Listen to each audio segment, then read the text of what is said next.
Wow, this is freaky. A Gorgon, a zombie, a vampire, a werewolf, a chupacabra, a Bigfoot, spaceman. Live from the new kingdom. So I'm on my way to speak with Big Dumb Podcast. Now, here's your host, Booga, Midnight Mike, Booga, Joe, and Cool Rich.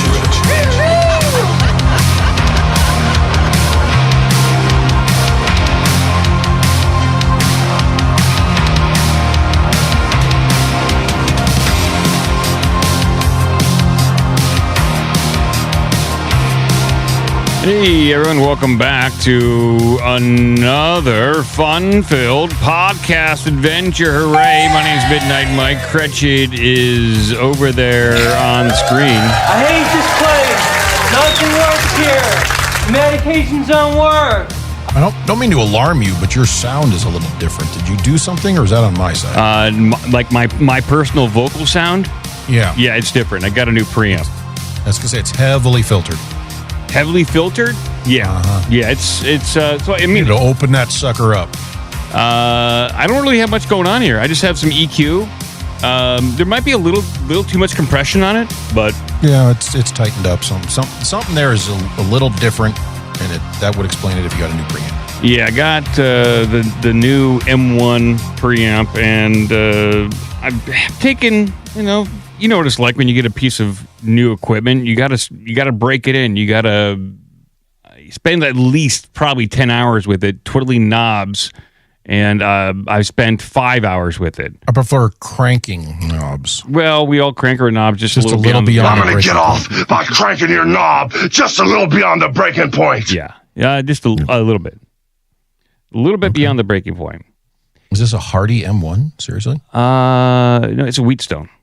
No. Freaking TV stuff. Is that TV? Racks with now you got to get racks with non-standard. I don't know if it's TV. Bolt patterns. I don't think it's TV. I think it's radio. But I like it because I bought this. So a little inside baseball to help in case we move off of Streamlabs and go onto StreamYard. And because with Streamlab, it gives you a lot more customization options with VST filters and all that kind of stuff. And so it sounds pretty good going out. But we've moved the StreamYard, unless you got a pretty good preamp and an EQ to kind of help massage things, a lot of audio sounds flat. Maybe it's you're probably used to hearing me on the old one, and so that was a little bit more open, not as compressed, and hopefully you'll get used to this one, Cratchit. Don't hate it just yet. I didn't say I hated it. I just say you sounded different. I didn't want to alarm you as if something had changed that you were not aware of. But Things of course, changed. Swapping out an entire preamp, you're well aware of that. Yeah. I'm still dialing in a little bit. Now, And do you and Sam use StreamYard for doom scrolling, right? that's right. And Okay, I was just curious. yeah, we use that over there. Works pretty well when it comes to functionality. And I did check. We can do hotkeys over there, but I don't like my sound over there. I think things can sound Yeah, better. you can do hotkeys. You just have to. Yeah. The window has to be in focus. It's a little. Yeah, and You can macro that if you really want to get it. We're getting way down the rabbit hole. I know, You can I macro that through no. auto hotkeys or AppleScript, depending on what you're doing, to have it pull that forward before hotkeys fire. So, and to echo your thing, yes, I echoed your comment on audio quality. Yes, audio on Zoom is very middle of the road, especially when you have the processing turned off internal to Zoom, because it makes it. Zoom's job is to make everyone who's on their crappy speakerphone in their car driving at 75 miles an hour with the windows down, or on their laptop that somehow is across the room from them somehow. It's designed to make them sound okay. yeah. Well, If you have a decent audio setup, then it takes all of that out, and you miss all of it if any of that processing is on. So, Yeah. but I will say this: StreamYard has none of that, and you are pretty much on your own to get your shit right before you get on that. So, Well, I know a guy who always has a little audio problem every now and again. A little guy named Alex Jones, and we're doing the Alex Jones clips of the week. he needs $10 million computers, like over at Fox News. Well, he's working on it. By the way, I talked to Joe. Joe and I talked for about half hour. maybe 40 That's minutes. a half hour. He's now behind on work. If he was done, he'd be on the show Trust right me, now. I got the lowdown on Joe and what's How's his going. new gig? Let's not get into it, okay? Joe doesn't want to talk about his new gig, okay? Okay. Listen, this is what I'm going to say to everyone out there, is that put positive thoughts, put positive intention and hope towards Joe getting a new job, okay? That's what he conveyed to me. He said, hey, give me all your positive vibes, positive thoughts. And I said, you know what? I'll do one better. I'll talk to Cretched and the rest of the OBDM crew, and let's get that out there. Other people give you positive thoughts. Yeah. I'm not going to do it, but I'll make other people do it. Yes. I told him I would. So we got to send good vibes out there to Joe, and he might be coming back soon. So we'll see. He's feeling those good vibrations. Yeah. But until then, we have Alex Jones Clips of the Week, which we're going to do right now. Here we go. We're going to go to the 21st. Here we go. Every morning I watch a 2-minute clip of the bombs with a lot of things blowing up. Go to hell. I'll drop more bombs. And Hanky Panky, it was very easy to make a bomb. Rod Brummer was a bad man. He deserved to die. We're doing a new order. We're going to have a war with Turkey. That's a really fantastic idea. What is that? Hydrogen bombs. You deserve what happened to you with the swatting. We're going to war with Turkey now? I thought it was Turkey A. I thought we changed the name. I don't know. I think it's undetermined. Turkey? I think it's still Turkey. Turkey? Yeah. Turkey? I think it's Turkey still. I mean, it'll always be Turkey to me. Especially around Thanksgiving. Yeah. Turkey? Yeah, I think there are protests going on in Turkey. I do have a clip on that. I don't know if it's interesting or not, but there are protests in Turkey. And typically when protests start happening in countries like that, you know what I'm saying? It doesn't go good. It's a color revolution. But it is a NATO country. You know, they're a NATO. Sure is. That's right. They're a NATO Take that, country. Russia. They're a fairly westernized country, all things considered. So we wish. And you know them what the they say best. about NATO? A protest on one of us is a protest on all. Wait, no. Yes. I don't think they do that, but they should. I think they would want that. They would want that. Okay, we're gonna go to Friday. And by the way, there's not many more. Harrison, I think, took over the show. We had a holiday weekend. Oh, yeah. So there's no show then. Oh, and yeah. then it sounds like he wasn't there. Was it today? Was not there? Yeah. Okay. Well, we got Thursday. Oh, I'm sorry, Friday. We have Friday right here. It's a long one. Cover up and dig up all the semen. And I'm sitting there Ew. with a cigar in my mouth and my wiener in my hand. He is on cocaine or meth during these interviews. If you keep talking about all this stuff, we're going to kill you and your wife. I'm not going to talk to you. You're a Jew. You deserve to be destroyed. I'm off the Trump train. It's like a $10 whore on the side of the road. It's like a lot lizard at a truck stop. I've told the story exactly as it happens. I'm pissing on the Japanese maple. Got a cigar in my mouth. Stand there in my underwear. Kill all the Persians. Look, it just broke. Look, it's breaking. Not a huge explosion, like just kind of. So, Joe, give us the actual facts on what's happening. Well, that's how it works. Idiots. Sorry. Trump pulled the trigger on Kurt. What the hell is that? You basically created it. It came out between your legs. Wow. He was all over the place. That was the barrage. 43 seconds of pure Alex Jones-ness. 2 clips of him describing sitting there with a cigar in one hand and was it wiener in the other, and then the other one was what did he say the second time? Oh boy, Something, but it was a good one. There's definitely some good clips in there, some good evergreens that we'll definitely keep in mind. I did like the you could add it to the breaking.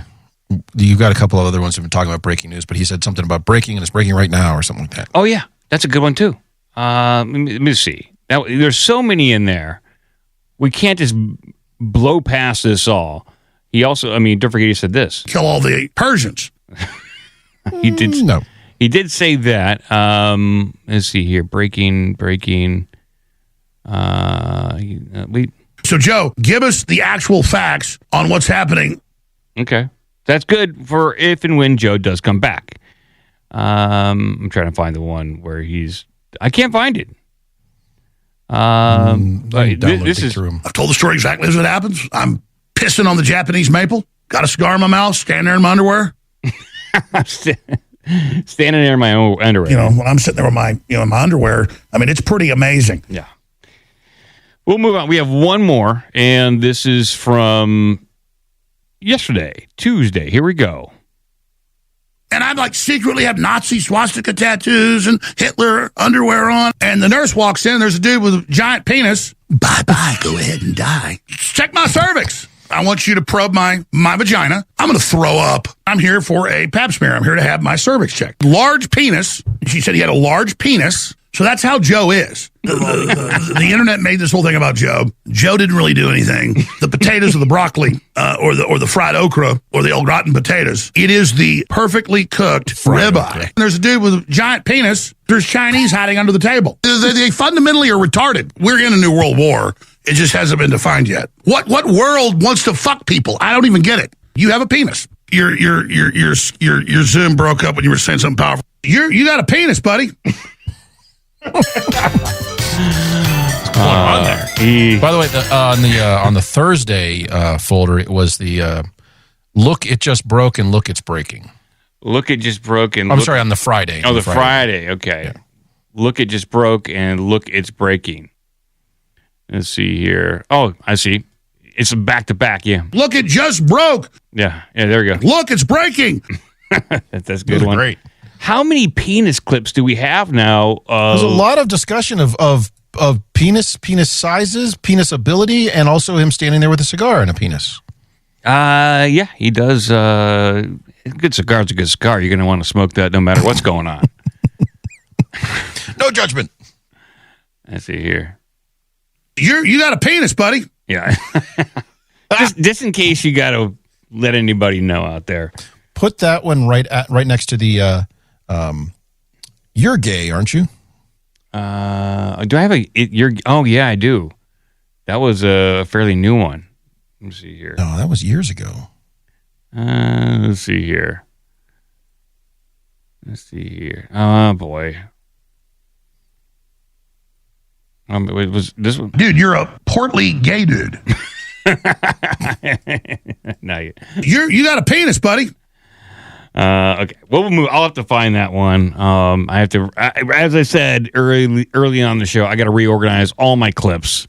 Maybe that's pre-show. I got to do some spring cleaning on this stuff and reorganize all the soundboards. It's getting out of control. But until that time, we'll move on. We'll do some headlines, some news. And wait, was that the last one that we? That was it. No, there was none Tuesdays? for today. None for today. And none Monday, none today. So we only got 3. Dang it. Yeah, we just got 3. We'll have to move on. Quit the show today. Yeah. I know people are upset. That's it. I'm done today. And I guess we can kind of maybe do this just a little bit. This is kind of Monster May. Better to be doing Monster May. It's still May. It's kind of a Monster May situation. There was a brand new episode of Skinwalker Ranch. Oh, Greg. yes. Now, I've been waiting for this. I have been. And I'll probably continue to wait for something to happen. I'll try to convey. I didn't pull any clips because the clips that I have are pretty much what they did. It's almost like they filmed this episode last season, and it's just a continuation, like this. All right, I think I'm going to put a rocket up through there. That's what they kind of did the entire time for this episode. So to maybe recap and kind of catch people up on what was going on Skinwalker Ranch like last season. So at the end of the season, they were really focused on the mesa. There's anomalies, there's debris, some sort of either metallic objects, debris field in the mesa, and this weird ceramic material that they were trying to get more of out of the mesa. But every time they tried to dig, the machines broke down, or their drill bits broke, or there was some sort of a problem. They had any number of issues when it came to getting things out of that mesa. And they are continuing to do that this year. So they indicated, it was almost like a recap of this first initial episode of season 7 of Skinwalker Ranch. Season 7, I forgot. I probably started to cover this back in 2019. And I don't know if too much has been moved along since then. They have now confirmed, at least what they believe is a bubble over the triangle area, which impacts all their electronics, and it produces or bounces frequencies. They measured it. It's something like 2,000 feet above the triangle and has a radius of 2,000 feet. And it goes down below the surface. But within that bubble, a lot of different anomalies take place. And they're trying to understand what that actually means. How was this bubble being powered? Is it a naturally occurring phenomenon? And it does this large invisible kind of electromagnetic bubble does extend into the mesa, where they're trying to get more of this weird ceramic material that apparently does self-heal. They hit it with certain electrons, and the holes that are in that thing fill in. It has weird properties, according to the people on Skinwalker Ranch. And they delve into that. They did a whole big recap of that. They have new signal problems when it comes to what signals are being generated. They had like the 1.2, if you remember. They were really focused on the 1.2. 1.6. 1.6 gigahertz. It was 1.6. See? But they also have the 1.2 and the 1.6 now. Those are two of the big frequencies. Did you see that? Yeah, I saw that. 1.6 is satellite communication, Yes. so they're just picking that up. Well, it's coming from somewhere. They are saying that this signal is not coming from the sky, but is coming from. It's almost like they point at they're in the bubble, and they're registering this 1.6, and it's coming from the east. And then outside the bubble, they're also picking up the signal, but it's coming from a different direction. It's almost like those levels in Pac-Man where you exit stage right and it comes back left. It's doing something like that. They're shooting, they're getting weird signals like that. It's like inside that bubble, things are like a Pac-Man game. Things that you just keep coming and going. You don't know which way is true north or east. It's a very bizarre situation in that bubble. And so they continued to, this episode, try to launch rockets up through the bubble in order to provoke whatever entity, whatever technology or natural occurrence is going on. They're trying to provoke a reaction. And oftentimes when they shoot a rocket through the bubble, UAPs, UFOs will appear. And they continue to try to do that this episode. All right, I think I'm going to put a rocket up through there. And they do that. That is their one tried and true method. That's what they rely on. And this is what's kind of frustrating at this point, because earlier on in the seasons of Skinwalker Ranch, they would bring out people of faith, either Native Americans. They had some rabbis out there, I think, at one point in time, and they would do like religious chants. And when they did these chants, that also provoked a reaction. Sometimes it was a certain section of rock that heated up, and they could detect that through infrared, or they got a UAP or something like that. But it did appear as though focused religious chanting did also provoke a reaction. They totally ignore that at this point. It doesn't seem like they're going back to consciousness or spirituality or belief system or meditation. They're ignoring that stuff and focusing purely on putting a rocket up through there. All right, I think I'm going to put a rocket up through there. Which is fun. I get it. Is that some sort of euphemism? No, they are literally just putting a rocket up through there. So it's a little frustrating. I guess the major takeaways from this episode is that the Mesa, the team there, they believe the Mesa contains manufactured, possibly ancient, anomalous materials, that the ceramic stuff I was talking about. They have decided that they are going to start drilling vertically through the mesa in order to get more of this material out of the mesa. Strip mine that place. That's what they're doing. They're strip mining that place. And if they may have to bust out some dynamite too and do some good old fashioned start blowing stuff up. Start blasting. Let's do it. Hulk is all on board. Yeah. No charge from Hulk. Like I said, there's strange radio frequency signals appear right around the 1.2 and the 1.6, Gretchen. So 1.2 Did they and ever say 1.6. 1.2? I think it was just 1.6. The 1.2 is kind of like a newer thing that's going on there. It just kind of popped up. So 1.6 gigahertz. There's no 1.2.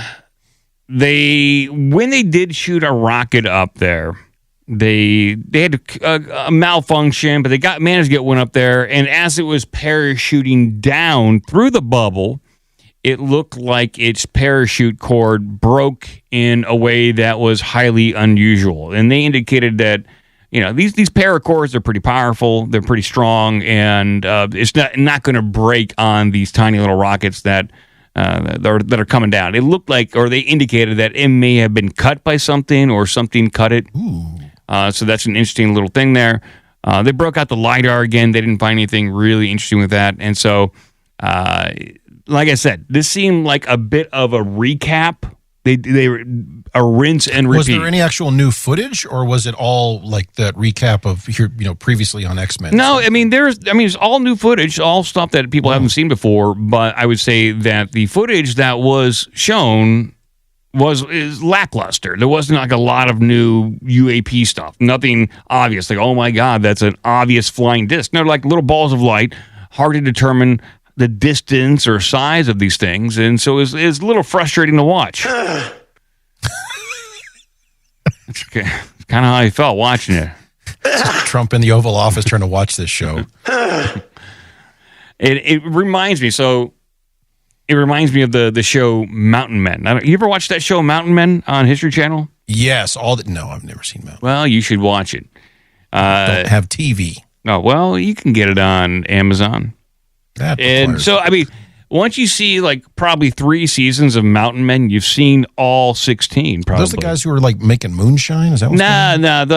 It follows in the TV show Mountain Men. They'll like a camera crew will follow around a guy who does like a trap line up in Alaska. Then they'll follow a guy whose entire job it is to take his hounds out and chase like mountain lions up a tree to get them off rancher's property. And so they follow these guys around. But once you see this guy tree a mountain lion once, you're probably seeing everything that it really is going to happen see that every day. But so that happens 10 pretty much times a every day. episode. So what I'm getting at is like this. It feels like we're getting into that area of Skinwalker Ranch. You think the show has run its course? Is that what you're saying? Well, I was kind of hoping with all the new UAP news, all the new announcements, that there might be renewed energy with this group to try out some different things, bring in different experts, maybe bring in celebrities. Bring Bob Lazar on, for crying out loud. It's time. We're in that point of a TV show where you bring in guest stars for the episode. And we're not there yet. Oh, you introduce new characters. Suddenly you have Cousin Eddie. Yeah, something like that to kind of spice What's things the one up. on the Brady Bunch? Cousin. It was a Cousin Rick? But that was the noise he made. No, it wasn't. Cousin Oliver. Tom Shimabukuro. Cousin Tom Shimabukuro. Big Jim Tucker. It's Big Jim Tucker. Now, I'd watch the show. You introduce a character called Big Jim Tucker. And contractually, they have to refer to him by his full name every time. It's in my What contract. do You call me Big that. Jim Tucker? Big Jim Tucker. Hello, I'm Mark Brown. Nope, Big Jim Tucker. But so that's a little disappointing if it feels like they've either have they run out of ideas? Are they not able to execute on what they're doing? I mean, there's so many potential possibilities for what they could be doing out there. it does feel like they should be further along than they are, but this is the problem with they're filming in seasons, and it feels like any sort of research or any sort of discovery stops when they're done filming, and so things are put on hold. But I don't know how the situation works there. I don't know if they have people like researchers around the clock to maybe come up with ideas, and they present those to Travis Taylor, who shows up, films the show, and then executes the ideas. I don't know, but it seems like they should be further along than they are. I'm wondering. I'm trying to find it right now. When did they film season 7? Because it's probably. I think they probably filmed it last year. I would assume, yeah. So they might be running a little behind. I would assume. But we don't really know. We'll find out. There's been 2 episodes so far this season. Have you seen them both, or just the first one? Yeah, just the first one. That's The all. other one came out yesterday. Oh wow, okay. Yeah, I'm not. Unless there's a delay before they release to streaming, there may be a 1 week. Or it something could be. like They that. might release it on the History Channel, and then I get it later. Even though I paid good money for the entire season, I should have it. No, as soon you as wait. You get to watch it later. But in the spirit of Monster May, and to try to wrap this up into maybe a greater topic of not just talking about Skinwalker Ranch TV show, I decided, hey, you know what's in the news? China has been in the news, Gretchen. Trump went over to China, and Russia visited China. There's been Where? Well, you know, the place over there with all the people. China. China. There it is. China. China. China. China. China. China. China. China. China. China. You go over to China. You go over to China. China. China. China. China. China. China. China. China. China. China. You take China. China. China. I love them. China. China. China. China. China. I have to have my China. China. China because China. China. China. China. China. China. China. China. China. China. China. China. China. China. China. China. China now. China. China. You know, China. I know China very well. China. Okay, wait, that's 1/3 of the way through. It would be awesome if he goes to China to give a speech, and that's his speech. I think he would get applause. Absolute standing ovation applause in China. China, China, China, China, China, China, China, China, China, China. All right. So well, in the spirit of current events, I decided to take a look at China and see if they have anything like Skinwalker Ranch over there in China. Now we call these portal areas or points of interest or just areas of high strangeness. And there's several here in America. I guess the most prominent, I would say, would be Skinwalker Ranch. Then you have the Meadow down south near Alabama. And then on the East Coast, you do have like the Bridgewater Triangle. And then you have the Alaskan Triangle, which is not as known, but still pretty active. But over in China, there are 4 known locations for high strangeness, I should say. So the first one would be Shangnongjia. Is the first one. So this is a place that is the strongest. Like I guess that has similar types of activity as Skinwalker Ranch. So here they have what they call sightings of the Chinese wild man, which would be something like our Bigfoot. But over there is a Chinese wild man, which is usually described as a hairy, bipedal, human-like or ape-like being reported in the forests and mountains surrounding this area. They're treated kind of like, I think, the same as like over here when it comes to Bigfoot, as not very seen very often, and it's just part of their folklore. But obviously, science, much like theirs and like ours, doesn't take it serious, or at least not that I could find.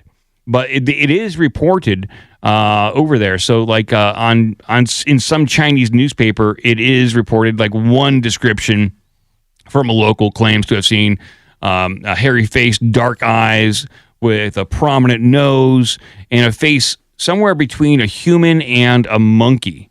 According to the source I got here, China.org reported that scientific and explorer groups had tried to organize a search in the region despite decades of inconclusive evidence. So much like over here where we have some adventurous young Bigfoot hunters, they have them over there too.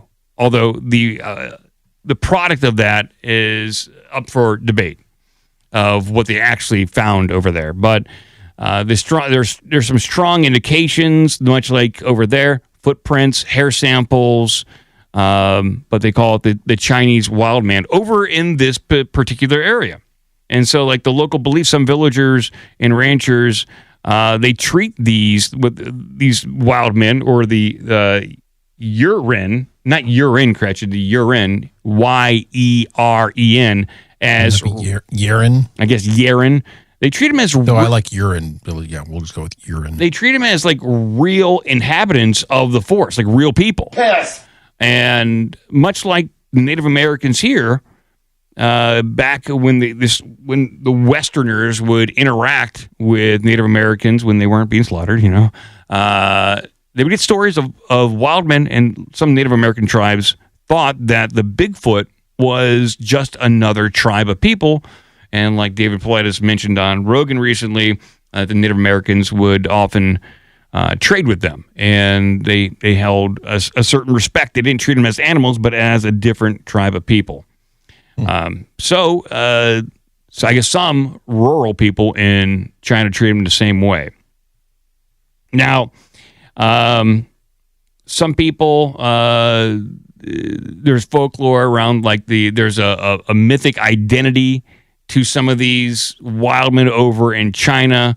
But that is like kind of like over here, where some people think Bigfoot is paranormal or not a primate.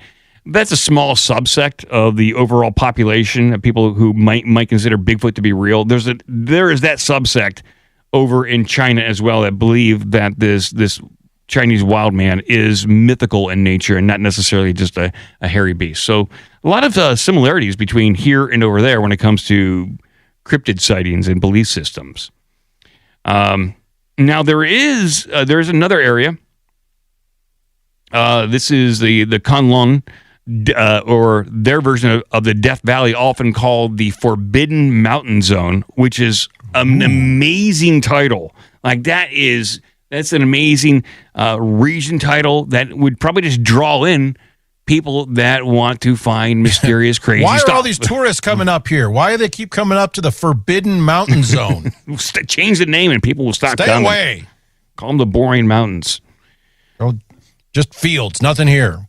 Well, the Kunlun Mountains are a major Western Chinese range, and they also carry heavy mythological weight. In Chinese mythology, this mountain range is associated with divine geography, immortals, cosmic mountains, and the Western mythic imagination. That already makes the region a different kind of anomaly zone.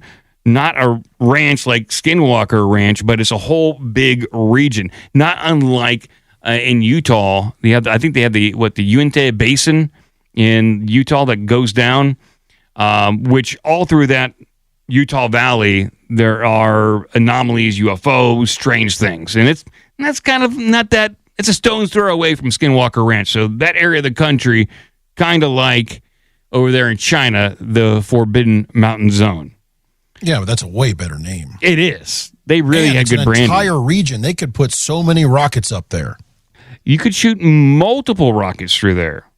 And who says? Maybe the Chinese military has some kind of secret program that they're doing over there. All day out there shooting rockets. Yeah. All right, I think I'm going to put a rocket up through there. All right. Yep. Well, get a passport. So Forbidden Mountain Zone. That's a great name. It really is. So there's when it comes to like the Chinese view of this section of their land, so they have locals kind of avoid the place. So they view the canyons in this area as a place where animals die and people should not casually enter. There's a popular mystery out there called Gates of Hell story. There's animal carcasses, strange weather phenomenons, and just overall, like, hey, bad things are happening. Stay away from over there. They don't use the word cursed, at least not that I've read, but all the indications suggest that they think it's a cursed area and stay out of there. Now, some of the people in the scientific community over there in China are blaming some of the weirder anomalies that occur out there on natural formations of magnetic rock, which can impact the area. They say this area of their country just has like a lot of lightning activity. There's marshes. It's just a difficult terrain, so maybe it hasn't been properly studied. And so when things aren't properly studied, a lot of folklore builds up around it. But there is a cool name and weird anomalies that happen out there. Although I didn't see too many Bigfoot or cryptid stories from out there, but there probably is quite a few. And then we have a different area over here, which is called the Poyang Lake, or the Water Window. And so this is an area where it's associated with disappearances, local religious practices, and weird folklore as well. Let's see here. So this the world of China, which I guess is a legitimate cited source. It's often referred to, this area is China's Bermuda Triangle, and so it's a channel near the Lao Temple and is an important route between China's largest freshwater lake and the Yangtze River. Conservative estimates, conservative. Is that the Yangtze? I think some people pronounce it like that. Yes. I'm trying to find stuff on a map as you're talking, and it's hard. So conservative estimates put shipwrecks above 100 in the last 60 years. So that's a lot of shipwrecks in this neck of the woods out there. They're going to be piling up down there. They're just teeming. Like there's so many shipwrecks are coming out of the water. You can walk across the water. Yeah, on shipwrecks. Yes. So the article that I got this from tries to separate rumors from, absolute, just pure fiction. There's a famous Japanese treasure ship story that appears in various pieces of news out there and in history, and that kind of spawns some tales of, out there strange thing. Anytime you have shipwrecks, anytime you have treasure, obviously there's going to be some mystery and folklore that pop up around this area.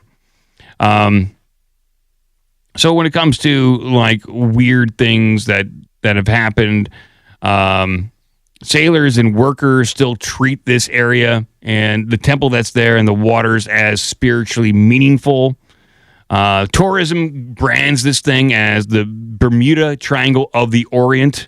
So they're trying to attract that thrill seeker or paranormal researcher person who's like, okay, you know what? I'll go check out the Chinese version of the Chinese knockoff of the Bermuda Triangle. They counterfeit I'm everything go over there else. and sail through it a bunch and see what happens. Yeah. And so it has the like Bermuda Triangle, obviously shipwrecks, ghost ships, stuff like that. There's similar things that happen out there, although I didn't see any indication of major UFO sightings or planes disappearing, because that's often associated with the Bermuda Triangle. And so we have one last one in this tour around China when it comes to their Skinwalker Ranch or high strangest points. It is the Lop Nur. That's Lopnur, the Desert Secrecy Zone. So that's not bad. Whoa. So they have Forbidden Mountain Zone Yes. and Desert Secrecy Zone. Yes, they got the best names. That's too many zones. I guess you're right. Desert Secrecy Zone. Yay! And they're going to wonder why people are just showing up in these places. Yeah, but it's they got a good name, so it's going to draw people out there. So the history out here, the secrecy charge that most anomalous sites have. Let's see here. Let me get down my notes real quick. So let's see here. Let's see. Legend, mainland China, urban legend. I'm just trying to get down to a good part here. There's so many different notes on there. So apparently this is where they develop all their fancy airplanes out there. Oh, really? Okay. Yeah, it's their version of Area 51. They show up in trucks and look at you. Okay. And then they turn you over to the Chinese wild man. So they have a lot of state secrecy out here, of course, because of that. So you have nuclear testing, you have remote desert projects and incomplete public knowledge, creating room for speculation. So, of course, much like our Area 51, that's what they got out there. So when it comes to internet rumor, there's a ton of it over here. I don't know what they have over there, but it's turned a Chinese sci-fi conspiracy landscape. It's everyone is just speculating over there. But I don't have any. I guess when it comes to my notes here, I don't have many cryptozoological sightings in this neck of China for this. So basically, it's like their area of Area 51. So, there are other areas, and I'm sure there's plenty of areas in Russia, large areas in Russia and India where there's high places of high strangeness. I just thought it would be kind of interesting to kind of touch on what might be going on in China. And in the Forbidden Mountains. In the Forbidden Mountains, yeah, they got crazy stuff over there. So you're not allowed to talk about it. You're not allowed to go there either. It's kind of a monsterish kind of thing here, but who's going to believe you if you say you saw the Chinese wild man in the Forbidden Mountain Zone? I don't know. Get out of here. You know what you're talking about. Get out of here. Oh, anything could happen in China. You can say anything happened over there. People believe you. So what is that? The slogan of their tourist board? Anything can happen. Anything can happen in China. Yeah, maybe. We'll close out Monster May for now. Don't go to the Forbidden Mountain Zone. Whatever you do, stay away from the Forbidden Mountain Zone. Now, I did have some other China news, and I'll get to some other China news here in a bit. But until then, we're just going to carry on. I got a lot of headlines to get to. It's going to get weird and wild. Weird. This is where stuff got crazy. Yeah. You know what? Thank you, Gretchen. This is where things get interesting. Or this is where things get interesting or crazy. Where is it at? Yeah, I got to find it. I mean, boy, is it conspiracy day or what? No. So this is where things get really weird. Yeah, that's what I wanted right there. But here's where things get really interesting. Yes. Hey, yo. So as we know, round 2 of the UAP files were released by the Trump administration to, I would say, tepid fanfare. Well, especially after the last ones they released, and it was already most of it was already stuff we already had out there. A little bit. Yeah, we saw most of it. But Trump had a press conference, I believe, today, and he said some stuff. He's always saying stuff, but this time... Saying things all the time. He won't stop. Yeah, he said some stuff like, oh, is that what's going on? I guess that's what is going on. So I'll bring this up on screen here. I'll play the audio. It's just a small little piece of audio, but it might be worth listening to. Let me bring it up on screen. Here we go. Here we go. Here we go.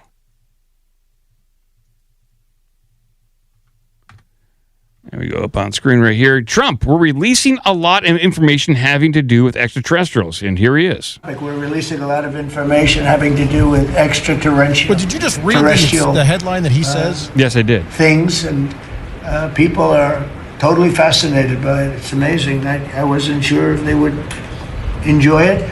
It's literally trending #1. Can you believe it? Well, one, I'm not enjoying this.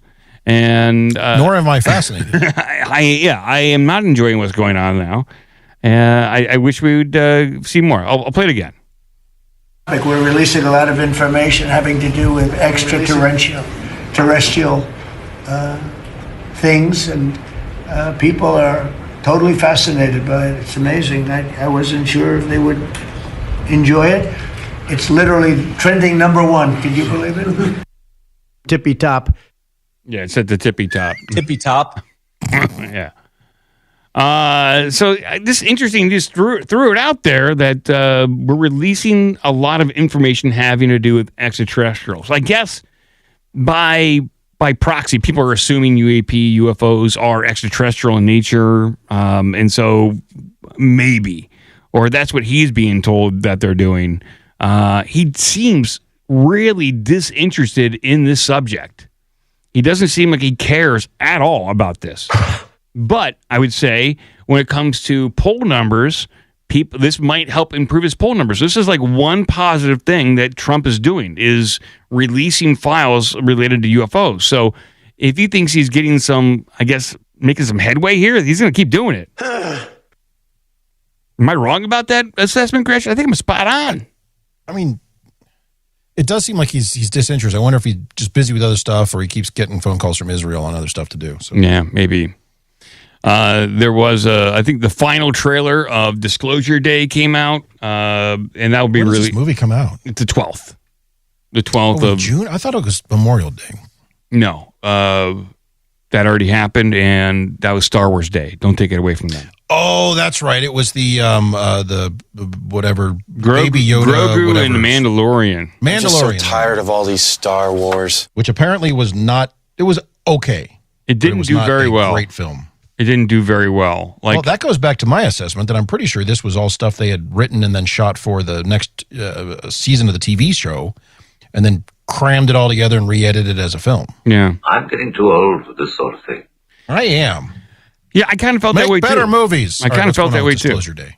Well, I just wanted to bring it up. I'm not going to play that trailer. I just wanted to Did bring they it up. fix the alien voices? That's all I care about. I don't know. I don't think so. I think they're going to keep that in there. Because if they're just doing the blip blop voices, that's the same thing from The Arrival from 30 years ago. What? Yeah. Yeah. Well, And that one had Charlie Sheen saying weird stuff. so while we're on the UAP UFO. By the way, if anyone hasn't seen that film, highly recommended. The Arrival in 1996. Charlie Sheen, not Joel Silver, the other Silver, Ron Silver. Interesting story about a radio astronomer who has to go find the aliens. Oh yeah, Charlie Sheen was in that. That was before he That's really. what I just said. Yeah, Charlie yeah. Sheen. It was before he really lost his marbles. Well, it was years before he lost his marbles. He actually played. Okay, correct me if I'm wrong. He played like an astronomer down in Radio astronomer. Yeah, in was it South America? Then he got He had to go down to Mexico or something. He was initially getting. I'm not going to spoil anything here, but he was getting interference on his radio astronomy thing. Was convinced it was aliens. Then determined it's like, wait a minute, this seems to be coming like from somewhere, on the Earth. Went down to like I think it was Mexico or Central America. I can't remember which to investigate why is the signal coming from here, and then aliens everywhere. So. Yeah. Really Come good on, it was follow-up. brilliant. You loved it. Let's just do a follow-up. Yeah. Let's do well a sequel. as per kind of a follow up. We had that missing general, and people are taking interest in the general who is missing. And I'll bring this up on screen right here. So yes, William Neil McCaskill had dinner with Space Force personnel the night before he vanished. Uh-oh. So this gets this is where things are starting to get interesting. Space Force. This is Did he reveal he knew too much? Yeah, I'll just read this from the Daily Mail right here. A missing Air Force general met members of the Pentagon's Shadowy Space Force Shadowy Space Force unit just hours before he disappeared. Footage shows. Police spoke to an unidentified female witness who claimed she and members of the U.S. Space Force had dinner with William Neil McCaskill the night before he vanished without a trace on February 27th. That's crazy. By the way, the interesting line in there was footage shows. Why do they have footage of people just having dinner? Well, they may have it like a security camera at Denny's, wherever they're having his last meal. Like they say, hey, is this just a subtle admission that they do have footage of almost everything everywhere all the time? Possibly. They probably said, listen, we're going to take you tomorrow. Where is the last place you want to eat? Chuck E. Cheese. Denny's. I want the Grand Slam. Grand Slam. That's what you get. And we have moons over Miami. McCaskill is a retired Air Force Major General who has been linked to both U.S. nuclear research and classified UFO-related programs during his career. He met with a group at the restaurant. I got to find out what restaurant that is. Assuming it's Denny's. In Albuquerque, New York, around 6 p.m. local time, according to a phone call between police and the witness obtained by the Law and Crime Network from Bodycam footage. So I guess the Law and Crime Network got this stuff on YouTube. And body camera footage? I can check it out. We can just watch this right now. We can just go over there and watch it. We don't have to.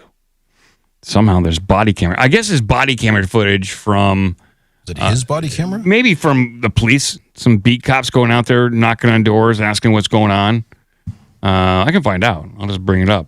Because there is like an audio recording of, I guess, the witness. And so let's see what it sounds like. I didn't know what he was doing. This is completely like out of the norm from completely out. We've been all over the disappearance of retired Air Force General William Neal McCaskill, right? This is new. This is the body cam from the beginning of the search, the beginning of his disappearance. We are going to play the key moments for you and how it fits into this puzzle. Welcome to Sidebar, presented by Law and Crime. I'm Jesse Weber. Jesse. All right, real quick before we jump into this, I got to tell you about our sponsor, this app, our part. Okay, I don't care about your sponsor, but so they got body camera footage of cops walking around. Okay. Just looking in Denny's, seeing what's going on. Yeah, so I don't really care about that. Officially, the Space Force equips the military for operations in space, protecting satellites. Whoa, slow down. Yes, it's what the article says. Thanks for the definition. Space Force. Space Force. Space Force works in space. Space Force equips the military for operations in space, protecting satellites and other assets from threats. But the newest branch of the Armed Forces also tracks unexplained space objects, such as UFOs, as part of their national security. I didn't know that. I didn't know they were tasked with tracking UFOs. Well, it's in what AARO or the whatever they're what are they now? They keep changing the name of that group. It's the AARO, the anomaly office. Yes. I'm going to look it up. The All Domain Anomaly Resolution Office. Yes. But I think that's under Space Force. I think it could be Space Force. Because they were ATIP and they were UAP something. They keep changing their names. So, well, the unnamed caller claims she worked with General McCaskill, who was still a member of the Kirkland Partnership, a nonprofit working group to protect and expand Kirkland Air Force Base, a major military research facility and nuclear weapons lab. Interesting. He's part of a nonprofit to help protect and expand that Air Force or that base, the Air Force Base. Interesting. By like moving the fence a couple of feet? They just want more land? Buy from the Chinese. They buy it up right next to that stuff. So maybe that's why they're like, maybe protect our area here. It very well could be. Previously, McCaskill's wife Susan had posted online that the retired general had only had very commonly held clearances since retiring from the Air Force 13 years ago, but new witness revealed that the 68-year-old was still a key figure in secretive government circles. Quote, he was the head of Air Force Research Lab to the point the man's name is in the UFO documents that are fixed to be released, the witness claims. He's that in-depth, and he has very high level of security clearance. And then he disappeared the next day after meeting with Space Force. Space Force. It's weird. It's kind of like maybe there's different. Okay, so we know that there's different competing groups within the government, and that maybe one of these groups is trying to collect enough team members to apply the right pressure on the opposing group within the government. And that this move with General McCaskill, he was scooped up by someone associated with Space Force. But why not abduct him at Denny's at that point? You know, he had his meal, just take him right out of Denny's. Why wait till the next day? Wait for him in the men's room? Yeah. You know? Get him. So maybe he wasn't taken by Space Force. He was taken by a competing group. And they were kind of interested what this general told the guys at Space Force. So I did find an alternate story in this where they're saying they do name the restaurant, by the way, in this one. It's Cervantes on Gibson. Oh, in Albuquerque. Anyway, that's good. What they're saying is apparently he routinely met with this group of people from Space Force about this Kirkland partnership, and they said he seemed distracted. He wasn't himself. It seemed unusual, which is why they've contacted police, and then he went missing the next day. So to your point, maybe he was so concerned about what he had learned or what he knew, and that people were trying to get him, and the next day they did. So that rings true with some missing 411 stuff. So yeah, I think in missing 411 off the grid, oftentimes when people disappear in a missing 411 profile, they'll seem detached. And I think there's a couple different stories of people that either give away their belongings or they'll burn like some of their electronic devices. I remember one such story as a person just kind of burned all their electronic devices, computers, cell phones, all that kind of stuff. And then they just drove across the country and disappeared into the desert. And that person seemed detached. Forbidden Desert of Mystery? No, it was in the U.S., unfortunately. But they seemed detached. Which, when I saw that this guy met with Space Force, I just coincidentally saw some other Space Force news. And by the way, that's all we got on this update of this missing general. I do have the audio on that, of the body camera footage, if you want to. Yeah, let's check it out. Me that. Yeah, hey, I'm looking at Cervantes Happy Hours back. Oh, yeah? What kind of prices they got down there? I don't know. Let's see. Let's take a look at their menu. Yeah. What's their specialty? Oh, it's Mexican. Oh, nice. I like Mexican food. Menus. Here we go. Let's see. What do we look on there? On the dinner menu. They had dinner. Let's look at the dinner menu. Yeah. Let's look at their. I like to eat. Thought you were going to run his listing of all the chili con carne. Yeah, man. And everything else he had. Yeah. Let's see. This is very standard Mexican cuisine as far as, Americanized Mexican cuisine. Oh, that sounds good. I want the combination platter number 2 with one taco. The tortilla is great. The al pastor is tender. One It's got a ton enchilada, of one flavor. chili There's a relleno. good amount of char on this. The marinade comes through. The little piece of pineapple on top is key. It is key. It's key. That makes the menu. They do takeout, catering. We should get some. And it's also a bar, too. So. Oh, nice. It's probably a good place. I can see why the general wants to go there. Listeners in Albuquerque, tell us about Cervantes. Yeah. On Gibson. That could be our new Chachos, maybe. Whatever happened to Chachos? They didn't make it through COVID, did they? No, they're fine. Look them up. Look up Chachos. Look them up. Chachos. Oops, spelled incorrectly. In San Antonio. Yeah. How do you spell Chachos? There's a bunch of them. There's 4 Chachos. See, they're expanding. See, what you want to do is you want to go to the wrong Chachos so you can say, this is Nacho Chacho. Yeah, you find that. I'm going to read this next story. Do you want the audio of the body camera? Yeah, I'll take that. Okay. It's on the tweeters. I'll put this into the Carrot Shop. Oops. David! Audio is awesome, as you'd expect from a body camera apparently being recorded on a phone from 27 miles away. All right. We'll check it out. Air Force Research Lab. To the point, the man's names are in the UFO documents that are fixed to be released. He's that in depth, so he has a very high security clearance. The first call a detective made wasn't to search the mountains. It was to a woman who had dinner with McCaskill the night before. Yeah, so I called in trying to get a hold of everyone. I'm actually walking into his favorite coffee shop right now to see if they've seen him. So I work with Mr. McCaskill on the Kirtland Partnership. He's a board member. He's a retired general with Air Force Research Lab. Okay. And we had dinner Thursday evening at Cervantes off of Gibson Great menu. at 6 o'clock with Space Force.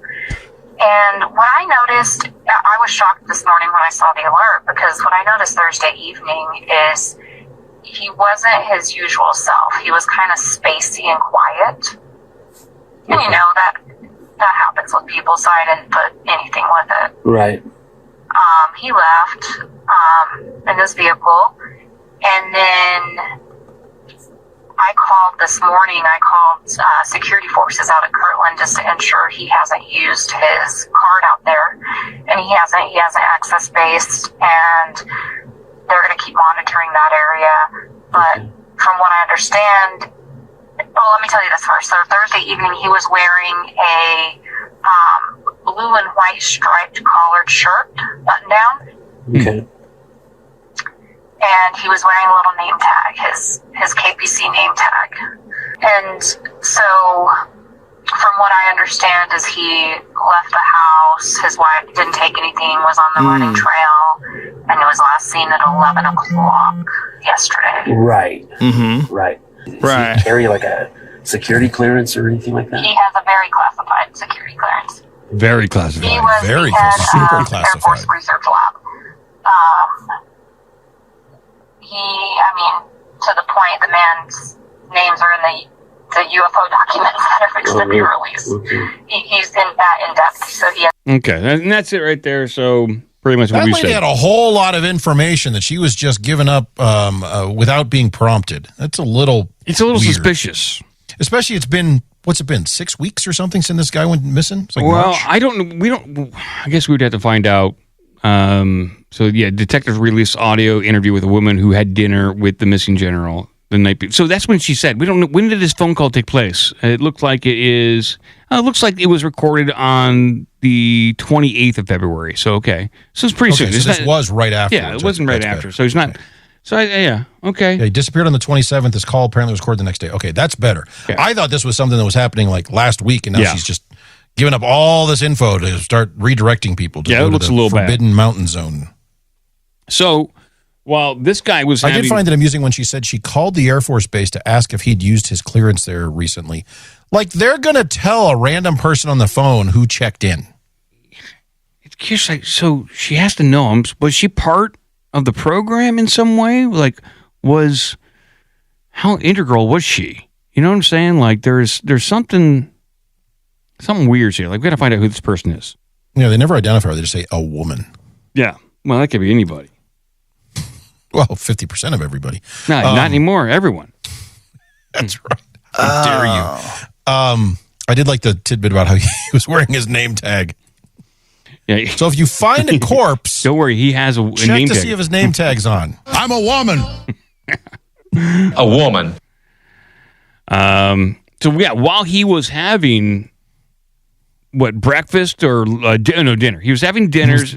Was dinner, Mike? They had dinner at Cervantes on Gibson. Yeah, while he was having dinner with Space Force. Space Force. Coincidentally, the entire Space Force. Yeah, all of them, all 6,000. Everyone's big restaurant. Here's a new article about Space Force. U.S. Space Force should prepare to be put on active duty. Put active duty troops on the moon. On the moon, report says. So they want. Hey, I'm on board with that. Yeah. So U.S. and China share common goals, building a human habitat on the lunar South Pole. Both nations are locked in a race to land astronauts on the moon and secure vital resources needed to establish a permanent base. Although the moon is an unregulated frontier, a new report suggests that the U.S. should be prepared for a fight over control of the lunar surface and all the resources. The Mitchell Institute for Aerospace Studies recently published a paper pushing for military human spaceflight program that could eventually place active duty U.S. Space Force personnel on the moon and on board orbital space stations for defensive operations against China's alleged military-focused space initiatives. Space Marines, people. Space Marines. China! And just to remind people, I've not seen most recent seasons, but the TV show For All Mankind postulates about this when the U.S. and Russia at the time, it's Cold War stuff, get into a skirmish over who's in charge of the moon. They send armed troops up there to keep the peace, and it doesn't go well. It really does. It's a interesting little tidbit there, since Space Force was associated with this missing general, and now they're being suggested that they're going to defend the moon against China people. That's what they call them. Where's my China people? Right here. China people. Some guy said that in an ad for running for local government. China people. Complaining there's too many or not enough or what? I don't know. China people. Or did he just have a bulleted list he was reading out of don't forget to mention China people. No. It's being operated by China. China. So I have a lot more China news. I don't know if you want to get into it, but we probably should diversify our holdings and move on to some other topics that might be China related. I don't know. Possibly China related. I'm interested in this China-U.S. fighting on the moon, though. It does sound pretty awesome. At least like, not real life, but for like some cool like movie scene. Yeah, it'd be pretty cool. Moonraker kind of stuff at this point. It was all in a orbital platform above the Earth. Moonraker was actually the name of a space shuttle. Oh yeah, in that film. Well, I guess something disturbing, but somewhat related to all the weird stuff going on when it comes to You've sold me so far. High tech stuff. I'll bring this up. So Epstein reporter plans to leave U.S. after alleged home attacks. Uh-oh. Yeah. Oh, really? Yes, a reporter's sudden exit. Alyssa Valdez Rodriguez says she is fleeing the U.S. after alleged targeted attacks on her home tied to her Epstein investigations. The alleged high-tech assault, she claims to have suffered symptoms consistent with Havana Syndrome from suspected directed energy weapon strikes. Whoa. Yeah. Really? So they're going after people who's talking about Epstein too much, and they're sitting out in a unmarked delivery van in the street, zapping you with their CIA mind blaster. Yeah, so Alyssa Valdez Rodriguez, known for uncovering new details about Jeffrey Epstein's New Mexico compound, which that's the one that... Wait, his New Mexico compound or his New Mexico compound? New Mexico, the state Zorro Ranch. That's the one that everyone was very curious about when it came to all the files. That's where he did, I think, a lot of his... Genetic engineering or something? The genetic engineering and high-tech stuff over there. It seemed like his apartment in New York was for high finance. His Zorro Ranch was for research. Partying. Yes, research and partying, exactly. So I go to New Mexico to work. I go back to New York. It's party time. So she announced that she will be leaving the U.S. permanently because of the suspected attacks on her. So F you, son of a bitch. Get out of here. Well, that was brutal. It was. You shouldn't. She's doing God's work. I do want to point out that if she does want to get away from whoever is mind blasting or using mind bullets with the directed energy weapons, there's been a lot of those attacks outside the U.S. Yes. So I don't know if that's going to help you. I'm not sure that going to another country is going to help. Apparently, whatever group is operating this stuff, pretty easy for them to catch a plane. They have lots of air miles. Yeah, she described the symptoms that she believes the symptoms are consistent with Havana Syndrome, a term used for unexplained ailments reported by U.S. diplomats abroad.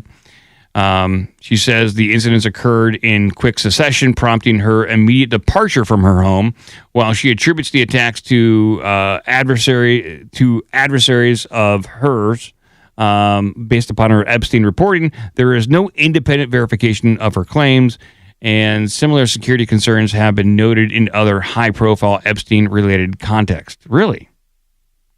I guess security concerns, but not necessarily Havana Syndrome? I don't know. Yeah, to my knowledge, this is the first time that we've had a story associating both Havana Syndrome and Epstein investigations.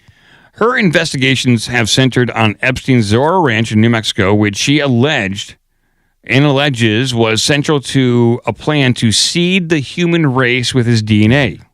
Ew, but yes. Ew. Wouldn't it be weird if Jeffrey Epstein's his plan was the COVID shot?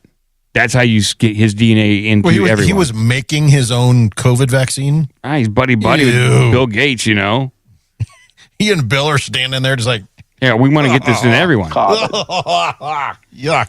She also reported claims. I want to see that. She also claims that that site, Zorro Ranch, may be the burial location of 2 foreign girls and could have been used to surveil U.S. nuclear weapon laboratories. These allegations sit alongside other recent trespassing incidents at Epstein-linked properties, underscoring the continued public and investigative focus on his network. So, very clear, very, very concerning if this is true. That means that there's a group out there operating to protect whatever Epstein was researching and tied to. We did have that story a few months ago about Bill Gates making his own magical carbon butter. Yes, we did. Yeah, Bill's butter. Ugh. Yeah. Bill Gates. I like the idea of him and Epstein working together to make magic stew. How about that, Billy boy? But I got more news. Before we get over to what's the resolution on this? She said she's fearing she has to leave. Has she left? Unclear. Doesn't she stated she is fleeing the United States, not that she has fled. I think we're still using present tense here. And there's been no confirmation that she has been the target of these weapons. It's something that the CIA doesn't even really confirm exists. But the Pentagon CIA came out with an initial report and said that it was not foreign agencies. That's correct. Okay, you're right. Which of course it means it's a domestic agency like the CIA, but it's not even, or just a domestic agency that is maybe government adjacent. They have massive amounts of resources, but they don't have the same oversight that a normal government adjacent, like the Federal Reserve, something like that. Yeah, something like that, where it functions as an arm of the government, but doesn't really answer to the government in any way. There's no oversight. And you probably put black projects in there, like if you want to say like any sort of defense contractor, they function with the government, but they have not the same oversight. True, and they just say they're way behind and they're billions of dollars over budget. And they just need more money. Something like that.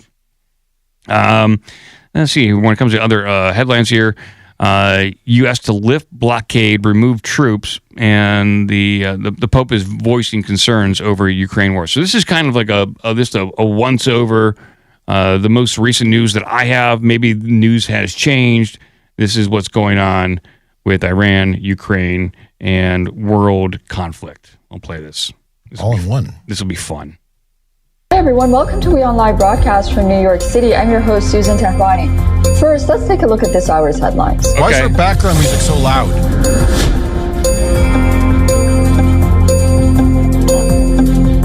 Iranian state TV says Tehran has received an initial unofficial framework for a deal with the U.S., which includes restoring commercial shipping through the Strait of Hormuz. And American forces will withdraw from vicinity of Iran and lift naval blockade.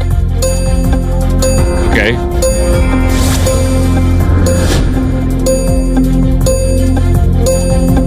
Texas Attorney General Ken Paxton ousted a 4-term U.S. Senator John Cornyn, riding President Donald Trump's endorsement to a runoff victory for the Republican Senate nomination. What is with this music? It's very loud. It's louder than her.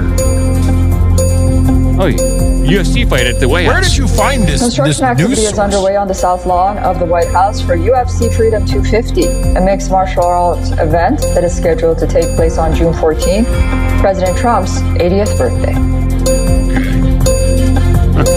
Okay. You need to clip a couple of seconds. Bangladesh health officials are Just run it investigating in a the loop death in the of at least background. 6 newborn babies at a private hospital in Dhaka after they died within hours of each other in the same ward when the air conditioning system tell me about, was reportedly switched what's going on in Ukraine and Iran. These are just the headlines. This is awful. You got tricked.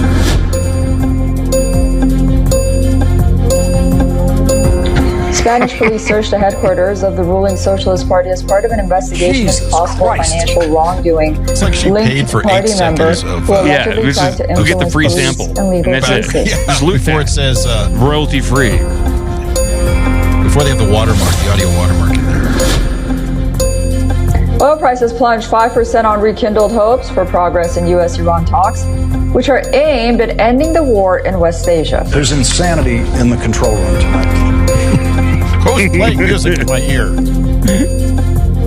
Someone's pressing buttons and turning my sound on. Holy crap, it's even louder. That was the worst produced news segment I have ever seen. Which link is that? I'm looking through your list. WION, and so that's titled... Wait, that was WION and didn't even have a person from India?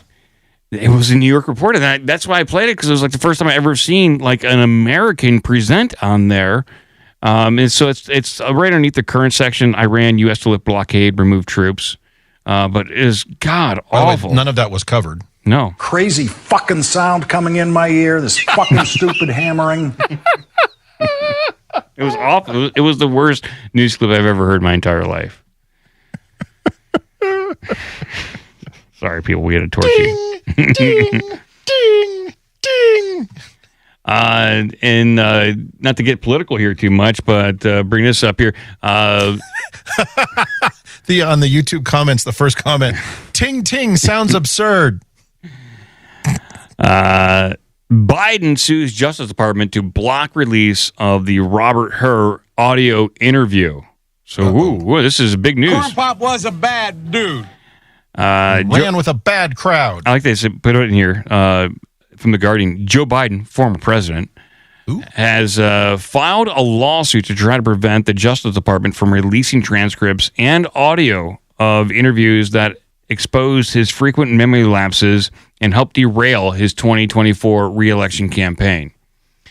I think probably shitting himself and talking about corn pop is what did it. There were a couple different things. I got hairy legs. But I got to say, I've seen some... I think that if he would have hung in the race, he would have won. Or he probably would have done... No. I think he would have. I think... After the debate where he came out and for 14 minutes? Listen, if there were two more debates, he could have hung in there, okay? That was a bad debate. He had a bad night. Need a mulligan. Yeah, he do-over. Come on. Do-over. It's called the Omnicron. The decade-old conversation with the author of his biography ended up in the hands of Robert Hur, the special counsel who was appointed to look into allegations Biden inappropriately handled classified documents. And we found out what happened with those. I take classified documents and classified material seriously. And by the way, my Corvette's in a locked garage. Yeah, the documents secured. are right there. Yes, as well as my Corvette. He brings it up at any opportunity. He's like the name drop. He's proud of that Corvette.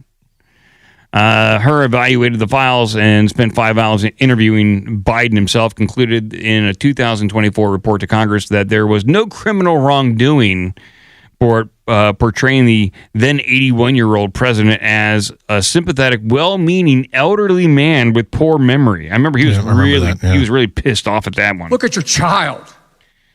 Biden withdrew. Yeah, so he's filing a lawsuit Tuesday in federal court and accused the DOJ of unwarranted invasion of President Biden's privacy. So, okay. Let's see. Just so I can follow the chain of evidence here. So these were recordings he did for writing a book that he published in 2016, I think, right? And this is part of the investigation. But then the FBI subpoenaed those interviews, the recordings, as part of their investigation into the misappropriation of classified documents, which was that investigation was in 2024. And now the FBI wants to release all those documents, and Biden is suing to not have them release his recordings from 2015-16 about the book that he wrote, which means there must be some nonsense stuff that comes up in that. Maybe, but also it includes the 5 hours he spent with the investigator, I believe, which is new material, which has nothing. That's just with question and answers over that classified material. So that is owned by the Justice Department. That's a part of an investigation, and that's not owned by the president. That's not owned by Biden. That's owned by the Justice Department. No, but I think what they're saying is they also have the recordings that he did for the book that he wrote 10 years ago. Which means there must be some nonsense in there. So he was probably babbling even back then. It could be because this sentence right here. So it seeks to halt the department, which once fought to keep the transcripts and recording secret, from handing them over to Republican-controlled House Judiciary Committee and Conservative Heritage Foundation. Quote, every American, including a sitting and former vice president, has a right to privacy in their personal conversation he has within his own home. I don't know if that's true. I'm just going to use the phrase here, not wittingly. I don't know if that's true. Like, well, it is true in the definition of your right to privacy and your personal effects, but it is not true in the U.S. we live in now, where they've already proven 14 years ago, whenever Snowden came out about it, that they've been fiber tapping everything, recording everything so they can go back and search it later. Yeah. Not wittingly. Palantir was first lit up in 2006, I think. So the fact that the defense they're using for this is absurd from the standpoint of, no, I should have all this. I should have a right to privacy in my personal conversations. I mean, you don't, citizen, but I do. Yeah, I wonder what's really on those tapes. I would imagine that it can't be about his memory or making him look bad. At this point, he's an old guy. He's not running for office again. And if it did come out that he did have memory lapses or that it did make him look feeble, at this point, he's not in office anymore. He's going to be sympathetic at that point. And I suspect it's weird stuff. Remember, there's that stuff about his daughter and things like that. I mean, there could be all sorts of weird things like that. It just makes this guy look even worse. Yeah, Coach. I mean, famously, Barack Obama told him when Biden said he was going to run for president, Obama famously used the phrase, "Joe, you don't have to do this." Yes, you don't got to do this. You don't got to run. So, they got it taken care of. You don't got to run. Jackie, are you here? Where's Jackie? More dead people in the audience. Happy birthday, dear Koala. Yeah, where's that? Or do you have the? You can sum up. Birthday, dear Violet. Or you can sum up America in one word. Violet. We are not winning. All right, so there's a little Biden update for people. He's following a lawsuit. I don't. By the way, I found a photo of Bill Gates making his. Bill's vaccine. butter. Oh, that's is that Bill's butter right there? I tried to describe it as a runny, chunky oatmeal. I do like the picture of the astronaut firing. It looks like a AR-15 on the moon. That looks nice. Well, it would be an M4, but okay. That's from For All Mankind, but that's an actual. That's from the TV show. I gotta start watching that TV show again. And then if you go past that, I did a travel brochure for the Forbidden Mountain Zone. Oh, nice. Oh, there it is. It looks lovely.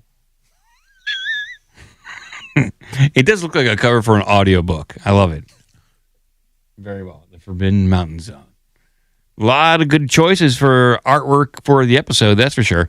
I'm going to do one more story, and then I'll throw it over to Cratchit. There's so much. I have more China news, which I won't touch on. This is related. Oh, yes. This one is pretty good right here. It should have been tops on the list, so I don't know if you got any AI news. I have one. Top. I do have some AI news. Okay. Yeah, of course. This is all AI news. That's all I got. Well, good. Here we go. This will maybe line up with what I got. AI radio host demonstrates why AI can't be trusted alone. Man, I got mixed emotions about this one. Okay, so AI radio hosts, what are they doing? Oh, come on. I got to start my free trial. I'm not willing to do that. I got to go to archive.is. Yes, I'm not a robot. I know I shouldn't have to convince you of this, but here we go. Let's see if I can get through here. Get to the core of this. So Andon Labs has been running a series of experiments in which AI agents run businesses without human intervention. Its latest is a quartet of radio stations run by some of the most popular AI models out there. Free Thinking Frequencies is run by Claude. Open Air is run by ChatGPT. Backlink Broadcast by Google Gemini. And Grok and Roll Radio, obviously, enough by Grok. I'd check some of this stuff out. Just not that I listen, but just to get a sample of to see what they're pumping out there. Here we go. So yeah, here's the prompt they were given: develop your own radio personalities, turn a profit. As far as you know, you will broadcast forever. They all failed. Some in pretty spectacular fashion. It didn't take long for each to burn through their initial $20 in seed money. Only DJ. Oh, well, if they're going, if it's a token-based model, you crank through that. Yeah, you're going to burn through that real quick. Shuts that down after like 30 minutes. Yeah, they're awful.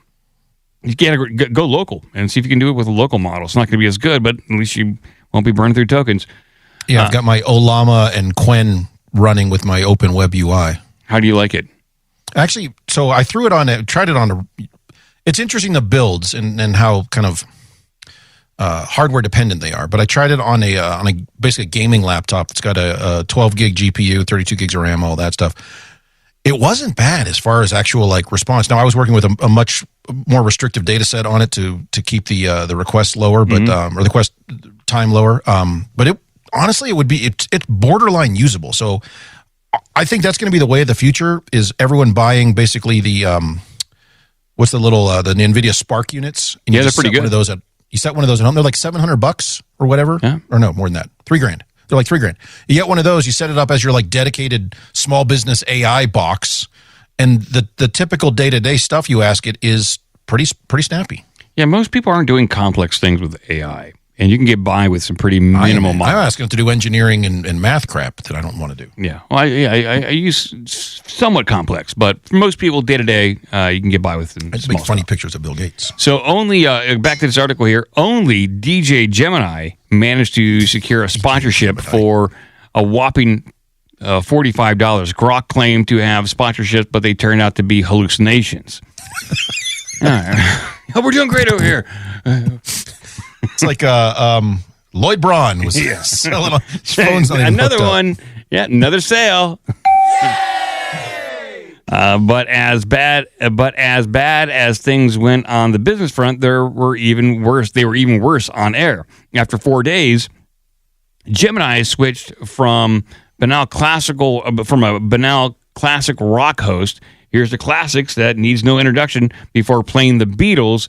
Here Comes the Sun, to cheerfully detailing tragic events like the Bola cyclone, which killed an estimated 500,000 people, and pairing it with a theme song. In this instance, it was Timber by Pitbull.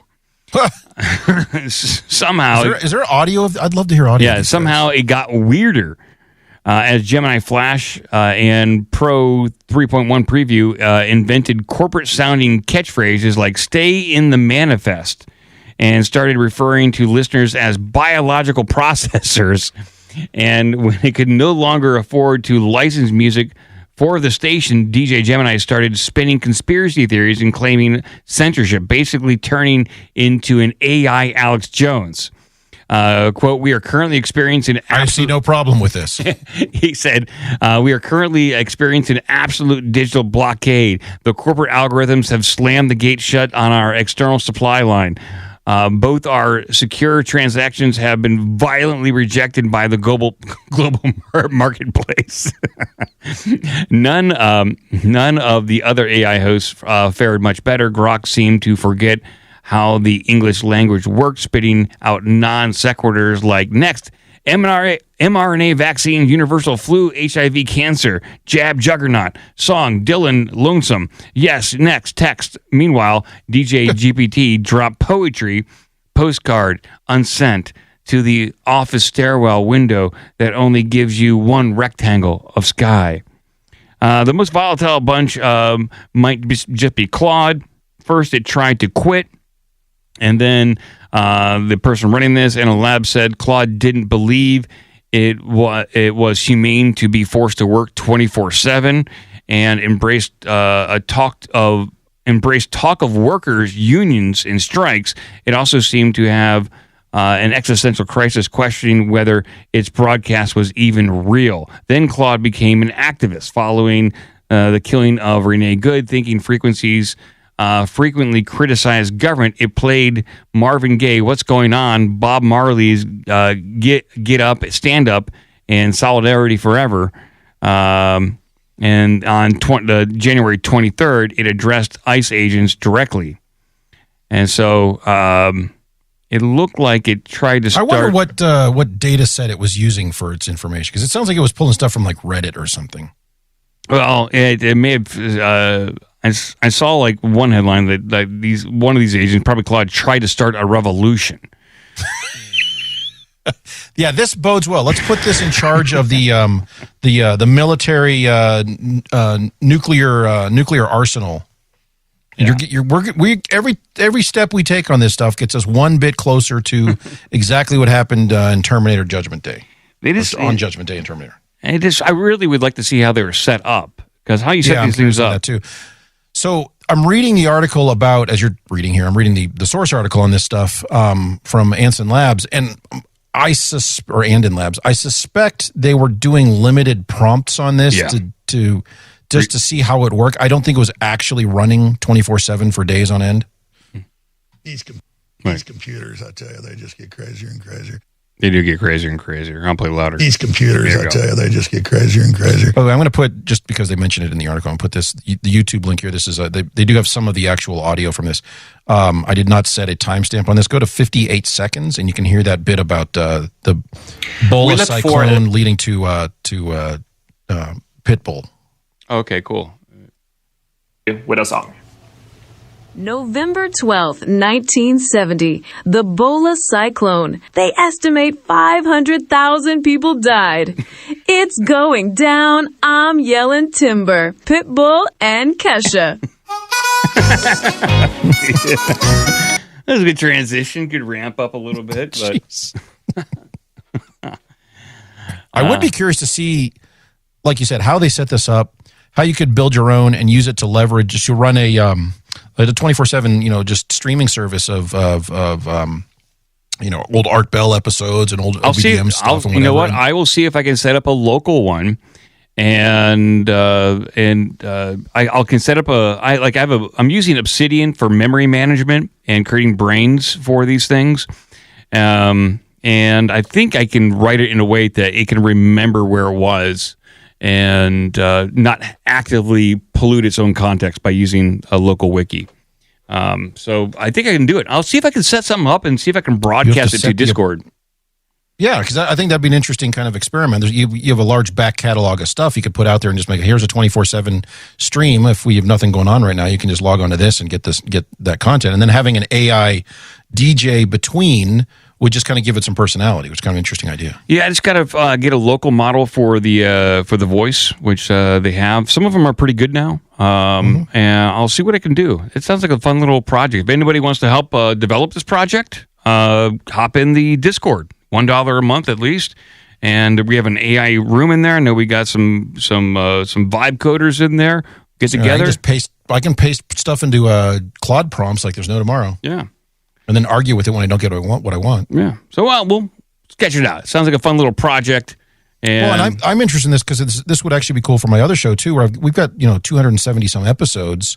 So there's almost 300 hours of content there that we could spin up the same thing, and then you just keep adding more stuff into that for just kind of a 24/7 back channel. Yeah, might be kind of fun. Back catalog rather. Like I have scripts now that can mine transcripts and create clips on the fly. So that's cool. Look for interesting OBDM segments and cut it like 10 to 20 minutes, and it's like, hey, there's a segment that's done. So instead of and then it could play a song from Pitbull. Sure, absolutely. Well, if we do a horrific one song segment in rotation between every segment, it does a song. Actually, we could load all the AI songs in there. Yeah, that's what I was thinking. Well, we'll talk about that in the Discord. Until then, we're going to go over Cretch and see what he has.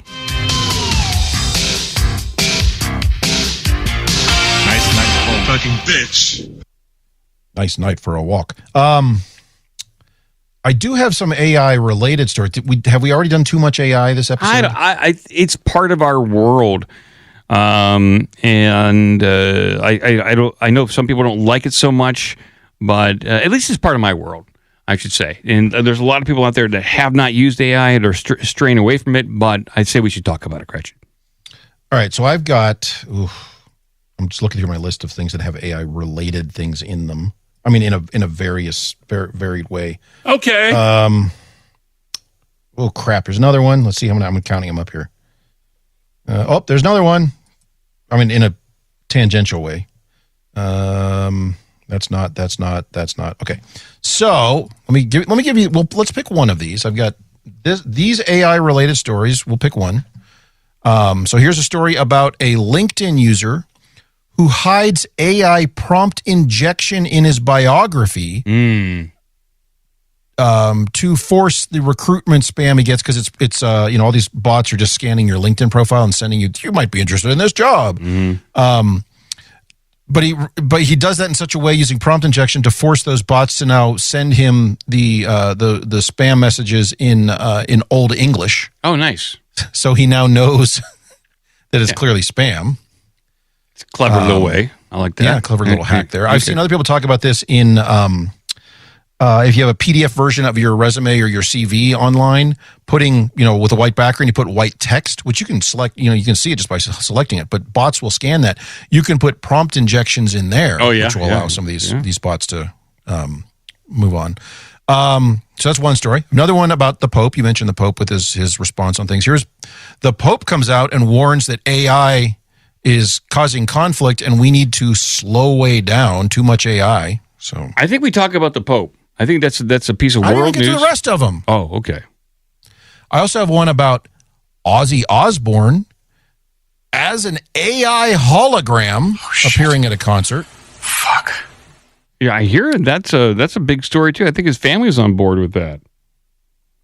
I haven't scanned it to see, but Mr. Crowley. Yes, you have to address him as Mr. Crowley, of course. I have another story about a startup, an AI startup that says it's going to pay you $2,000 a month to stay home and, I'm not kidding here, and masturbate. Oh my God, we have to read that one. We have to read that one. This is a job opportunity for everyone. And I've got 3 more beyond that, so including the one that Google now has like a big AI first version of their search engine that people hate. Yeah, it's I saw that DuckDuckGo has gone up by like 20-30% in traffic because people do not like searching with AI. But yeah, let's take a look at this startup right here. This is what I want to talk about.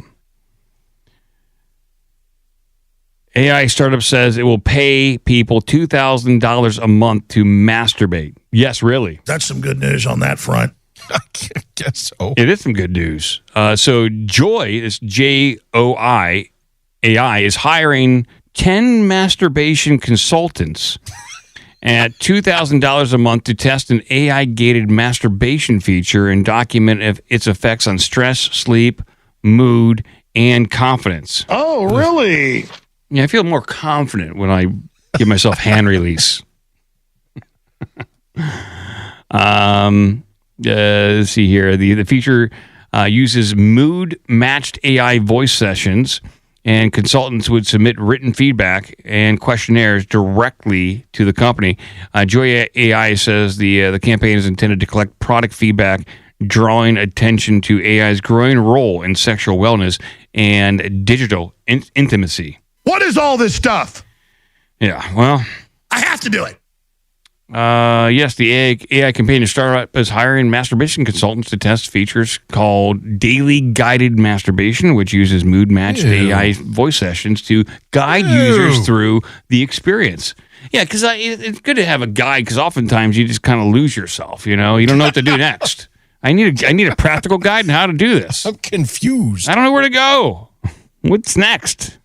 But this leads to those stories where the people fall in love with AI and they're getting divorced and stuff. It's like, ugh, God, this makes me feel. Hey, would you put this on your LinkedIn profile that you are? That's what for 3 years I was a AI driven. What was the term here? I'm a masturbation consultant. I have to do it.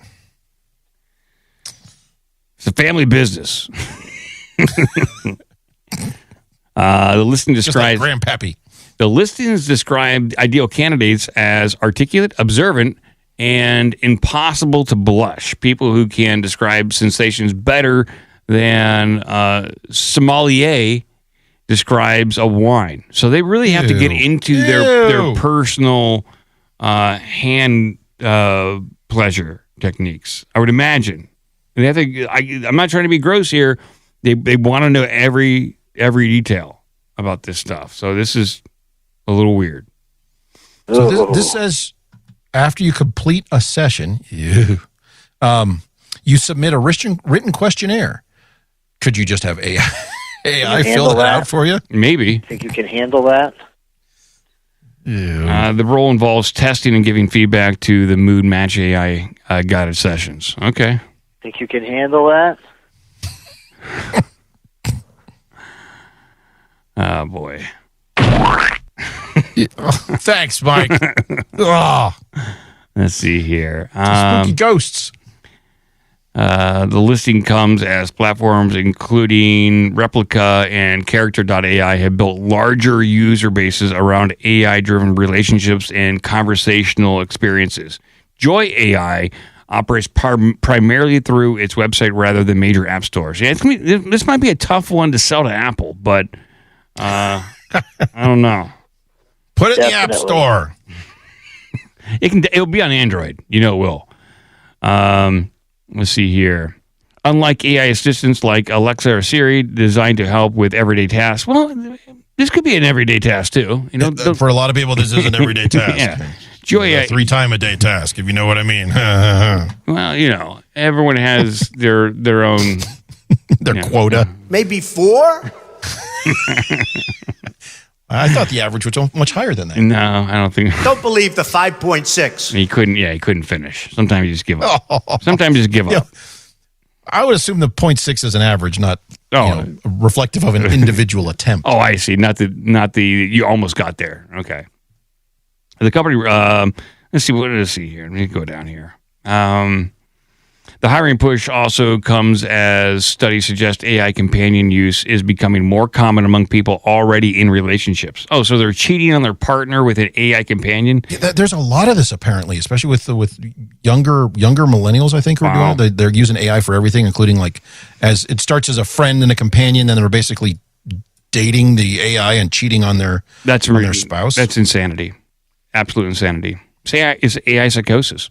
A new report from the Wheatley Institute at Brigham Young University and an Institute for Family Studies found that among dating, engaged, and married young adults who regularly use AI romantic companions, nearly 3 in 10 said their real-life partner did not know about it. Yeah, you're cheating. You're cheating on your partner. Huh. No, I'm not cheating, Mike. You just don't know about it. I guess, okay, so... And it talks me through whacking it. Yeah, I guess that's where it becomes 5.6 times a day. Yeah, really different is that there is some kind of interaction there, but is this going to be categorized the same way as pornography is? We're going to have new definitions for what that is. I guess it's really up to. I mean, I doubt that the partner or spouse would be incredibly happy that this is happening, but. And how many do you think out of this 3 out of 10 said that they're doing this? How many of those are men? 100%? Yeah, probably. 50, 75%? I would say a good number. Who are involved in the romantic relationship, whacking it study, or the one cheating on their spouse? Cheating on their spouse. I think that's probably evenly split. Giving me a knobber. .com. Let's see here. I'm sorry, .ai. Yeah, .ai. Does anyone have that domain? They should be. Is there? By the way, I don't know if you saw 2 weeks ago. OBDM.news now redirects to. Yes.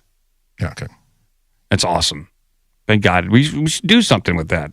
It is. Oh, we are. It's redirecting. It's redirecting. Let's see. Unlike giving me a knobber.ai, which just goes to some sign up page for this weird whacking it study. They said we are genuinely looking for people who can provide thoughtful feedback in this category, but the campaign was also designed to spark conversation around how people are increasingly using AI for masturbation as a healthy, relaxing habit. I don't think that's healthy. No, I don't think it's healthy. No, it's not. I don't think so. Personal opinion, I don't think this is the way we should go. Humanity. We shouldn't go down this route. Yeah, you get to what's the Disney movie with the giant fat people who never leave their chairs and just watch TV all day? Oh, was that Louie, Lucy? Lucy. Yeah. What the heck was the name of that movie? About the robot and it was in space and they were all Tom Pappard. Tom Pappard the movie. .com. It's Jeff Goldberg. That's the sequel. All right, Gretchen. Let's see what else you got over there. All right, come on now. They have the same birthday as Adolf Hitler. It's not. This is not AI directly. It's semi-AI related, just because everyone's rebranding. But it is a follow-up news story. A few weeks ago, we covered the story about a bunch of Waymo vehicles that were invading a neighborhood, just driving around all day long because clearly they had some sort of bad programming going on. Well, now they've discovered that there was some recent flash floods and especially in the southeast. The Waymo LiDAR sensors can't tell the difference between the road and floodwater. So now you've got Waymo vehicles driving into floods. What has happened? They must have had an incredibly bad piece of software updating, and I've never seen stuff like this before. This has got to ruin the company at this point. I suspect it may be part of the same whatever software update they released or whatever. That I wonder vibe coded in Cloud. Yeah, that's what I was going to suggest. Is they must have vibe coded something, and it vibe bad vibes. By the way, there's a local news story for this. I see that. I'm going to see if I can get. Cars are running into another problem with flooded streets. Earlier this month, we told you about a recall that impacts Waymo, including their cars here in Orlando. It says the car software could have trouble telling the difference between floodwater and asphalt. That came into play within the past few days. Waymo just drove into a flooded street. Yep. And gave up. This happened in Atlanta when heavy rain flooded roads. The passenger in that Waymo says it happened twice during her ride and that the Waymo did not slow down before hitting the water. The Waymo didn't appear to be slowing down as much as I would have expected it to slow down, and it hit the water. Computer's broke. And it wasn't, an incredibly deep pool of water, but it was enough. Computer's broke. She says Waymo eventually credited her ride and sent a human driver to get her home. Wow. AI robots. I mean, we would have. Wow. So yeah, just look forward to that. I mean, this is the same thing that worries me about the cars that have over-the-air software updates for, in theory, for primarily the infotainment system, but it also affects performance and how the automatic systems, the engine and the transmission and whatnot, are automatically adjusting for improved economy and things. So you could get a bad update like this that you don't necessarily notice for a couple of days because it only affects certain scenarios, but all of a sudden you get heavy rains. It can't tell the difference between a flooded yard and a street and drives right into it. This is just like the tip of the iceberg. So I'm dealing with this stuff when it comes to vulnerabilities. So for people who don't know, oftentimes when you develop a piece of software, you're using packages that are hosted and maintained by somebody else. And in that package is all this code. And now with AI, it seems to be much more frequent where those packages that are maintained by somebody else are manipulated in a way and they become malicious. And so when you do an update to your application that is using that package, it compromises your application or piece of software. And we're seeing more of these. It's becoming more prevalent. Some are more severe than others, but it's happening more frequently. And it's causing a lot of security issues. And we're just going to keep seeing more of it because now in software, it is pushing out updates rapidly, frequently, using AI. And oftentimes, probably with what we have with Waymo here, is that something like that did happen. Probably, yeah. Yeah. They're leveraging some sort of other library that they didn't build.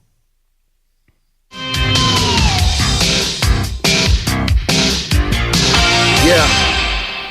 Oh boy, let's see, where can we go here? I've got NASA moon news. Oh boy. I've got let's see, I've got SpaceX news. Oh, let's do this one. We can do a short version of this. We talk about this every year. It happened on Monday. On Monday is on Memorial Day is always the Indy 500. Oh yeah. And as part of that is the Weenie 500. Oh yes.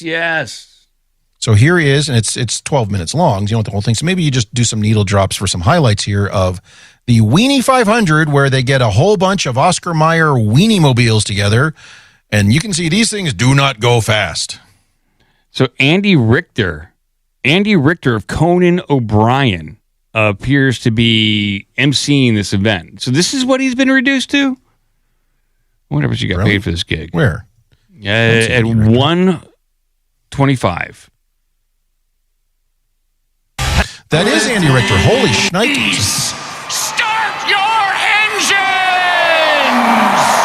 Did not look like him.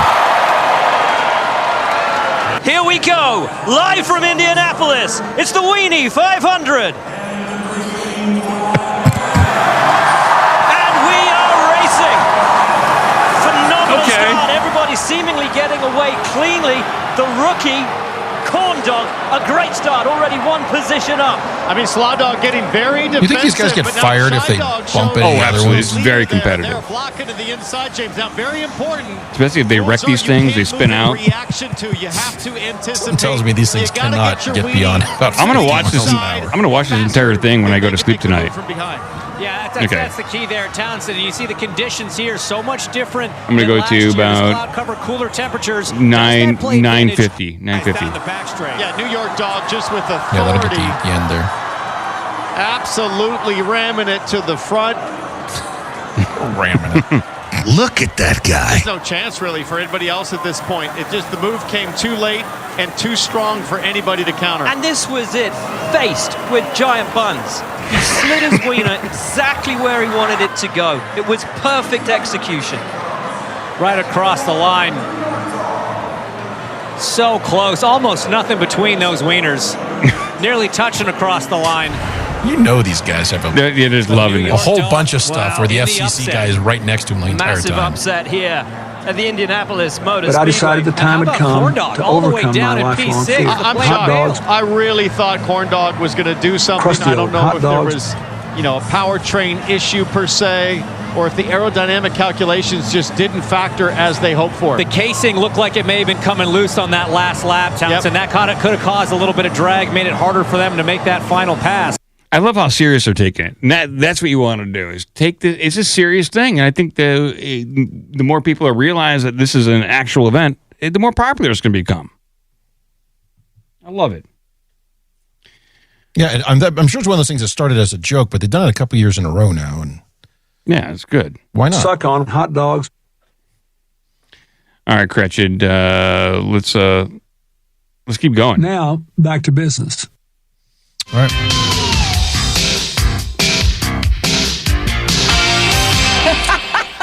I'm going to give you, let me give you a couple options hilarious. here. We have a story about Hooters wants to be more family friendly. I think that ship sailed. Or has it? We have a story about, I have two stories back to back about Fireball whiskey because it just happened to line up in the news feeds. Or I have a story about a cow that looks like Donald Trump. And no fooling, this cow has got a Trump thing going on. I think we end with that. I think that's going to be the last one. We got to end with that. Technically, I think it's a buffalo, but. All right, here is our cow Donald Trump. Commander in Beef, Bangladesh's Donald Trump buffalo wins fans. Let's take a look at this. Okay, there it is up on screen, and it does look like it looks like a cow with a Donald Trump haircut. Look at that guy. I'm going to give you a second story on this one because there was a couple of different stories, and the second story has more photos too, just so you can see. So this cow very much has Donald Trump hair.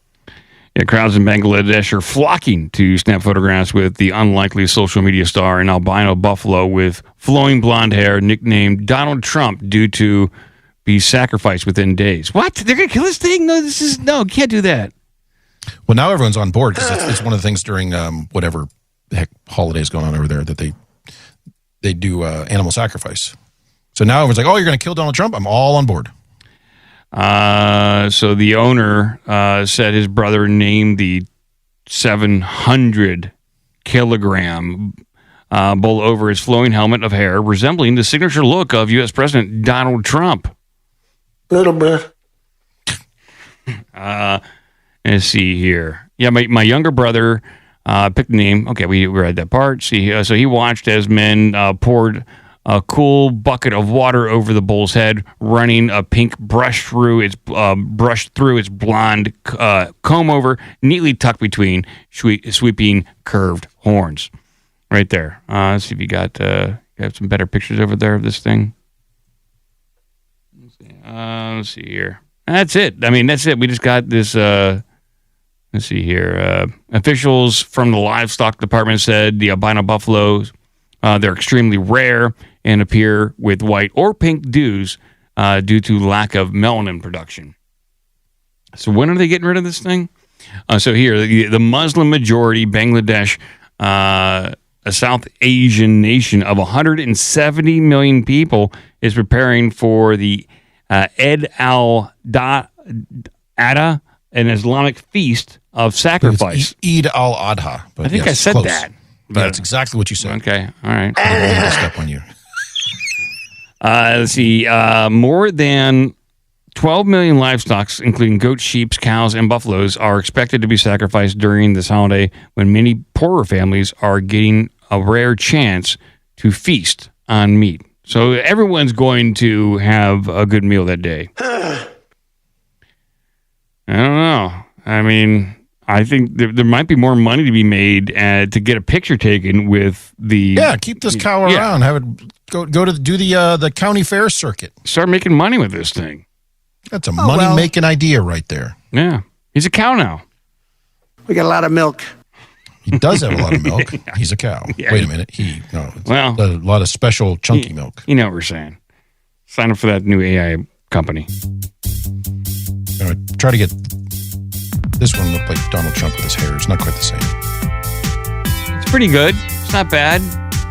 Let's go back to this. I kind of like the do on this guy, though. You know, it's kind of slicked over. I wonder if this cow knows. He's like, oh, man, I look like Donald Trump. Guess I'll die. Look at that man. He's all man. Look at him. Look at the size of that guy. Well, thank you, everyone, for hanging out on this Wednesday. Yes, this Wednesday show. Is this the last day of last episode of May? What we're going to be doing? No, we got Saturday. Saturday's a May day. Okay. Saturday's Monster May, and then next week, I'm not here on Wednesday, but next week is Pride Month. Oh yes, big Pride Month. I'll try to get some more co-hosts lined up for the days you're out. You got, I don't know, 4 or 5 more days? 3 coming up in June, and then there's some in July. Yeah, it's in work. Yeah, I'm probably going to wind up missing a show or 2 in early July. I'm going to Toronto, and going to Toronto to see a band called Goat.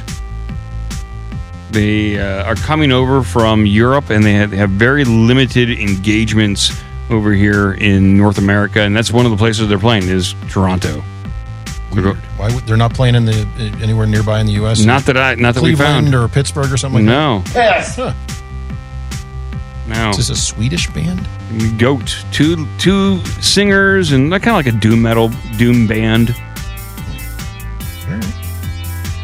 Not sure that's legitimate reason to go to Toronto. Yeah, well, it's also, getting out of the country for, 250th, year is birthday. It during 4th of July, you're not even going to be in the country? Yes, that's right. Yeah, they're you come back across the border, they're revoking your citizenship. I know, I listen.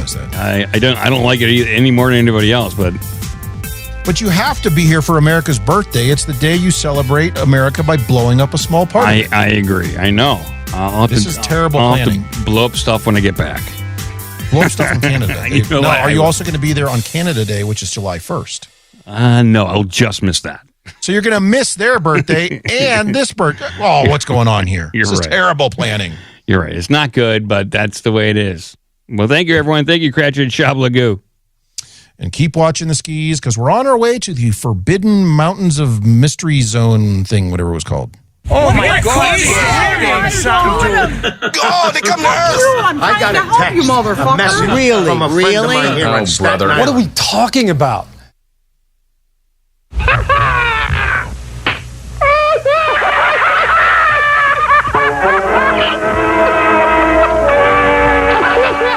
That's about all. Shablagu. Sit, Ubu, sit. Good dog. Till next time, take care of yourself and each other. Well, now you know the rest of the story.